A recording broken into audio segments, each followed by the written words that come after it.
Welcome back to Lotus Lens Diary. এখানে আমরা কথা বলি সেই সব মিথ, বিলিফ আর ট্রুথ নিয়ে যা আমাদের চারপাশেই আছে। তো চল আজকের ভিডিওটা শুরু করা যাক। তোমার কখনো এমন মনে হয়েছে এই মুহূর্তটা তুমি আগেও বেঁচে ফেলেছো? এই একই জায়গা, একই কথা, একই ফিলিং কয়েক সেকেন্ডের জন্য মনে হয়েছে না এটা আগে হয়েছে।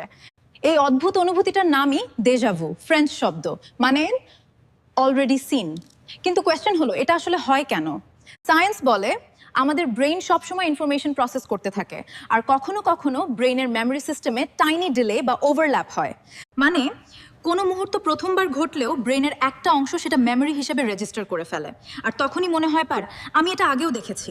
আরও একটা থিওরি বলে ব্রেইন যখন খুব টায়ার্ড বা স্ট্রেসড থাকে তখন এই গ্লিচ বেশি হতে পারে।